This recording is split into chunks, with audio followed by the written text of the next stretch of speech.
Fawziya Abikar Nuur ayaa shaacisay in qofkii ugu horeeyay gudaha dalka Soomaaliya laga helay fayraska corona oo caalamka farabaan ku haya.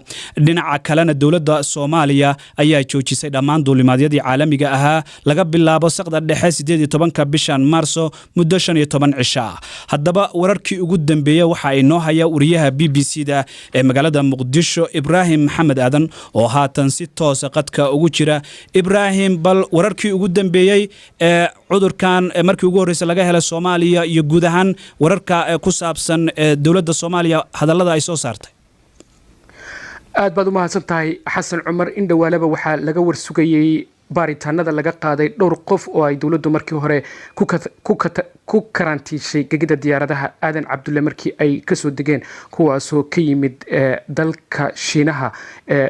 dawladdu markii horeba waxay sheegtay dalalka uu ku badan yahay cudurku in dadka ka imaanaya si gaar ah loola soconayo. maanta ayaa shir golaha wasiiradu yeesheen waxaana soo baxay baaritaankii ugu horeeyay ee mid ka mid ah dadkii lagu karantiilay gegida diyaaradaha Aadan Cabdulle. wasiirka wasaaradda caafimaadka ee Soomaaliya Fawziya Abikar Nuur oo ka hadlaysay telefishinka dawladda ayaa sheegtay in dadkii la karantiilay mid ka mid ah laga helay cudurka coronavirus.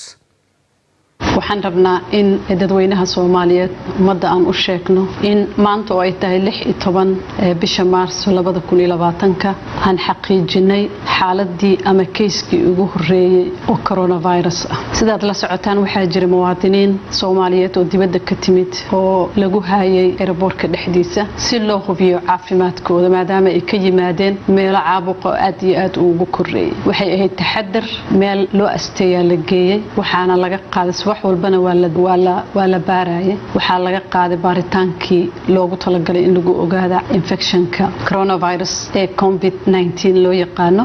saakay ayaa jawaabtina loo keenay hal qof ayaa cudurkii qaba. Fawziya Abikar Nuur wasiirka wasaaradda caafimaadka ee Soomaaliya waxay sidoo kale sheegtay in dadka la karantiilay iyo qofka laga helayba cudurka coronavirus aanay ka muuqan wax astaamo ah ama calaamado ah ee cudurka inkastoo qofka la baaray jirkiisa laga helay in uu qabo cudurka coronavirus. sidoo kale waxay sheegtay inay hadda diyaar yihiin xarumaha karantiilka iyo kuwa caafimaadka ee dadka lagu daweynayo ee ay dawladdu diyaarisay. waxaan xaqiijinaynaa dadweynaha oo xaqiijinaynaa dadkaas karantiilka la geliyay uu ka mid yahay qofkan muwaadinka Soomaaliyeed waa muwaadiniin Soomaaliyeed inay dad aan wax calaamado ah symptomski cudurka leh aysan jirin oo qofna uusan qabin ay caafimaad qabeen ay haddana wada ladan yihiin laakiin in jirkiisa qofkan uu ku jiro. dadka meel ay ku karantiilan yihiin sidaad la socotaan usbuucyadii dambe oo dhan dawladda waxay wada dadaalo badan oo looga hortagayo cudurka inuu ka dilaaco wadanka haddii uu soo galo. waxaa la sameeyay meelo lagu karantiilo dadka ee ka yimaada meelaha cudurkaas uu ka jiro muddo ka yar 14 casho. dadkaas hadda aan sheegayno ee ka yimid ee midkood laga helay waxay ahaayeen dad ka yimid meelaha caabuqa uu ka jiro waqti yar gudaheed. meelaha dadka lagu karantiilayo waxaa loogu talagalay in dadka lagu haayo aan bulshada lagu deynin ilaa laga hubinayo laga qaadayo baaritaan la xaqiijinayo caafimaadkooda in cudurkii uu ku jiro jirkooda kadibna haddii ay caafimaad qabaan lagu daayo bulshadii oo xaafadahoodii iyo reerahoodii ay u tagaan.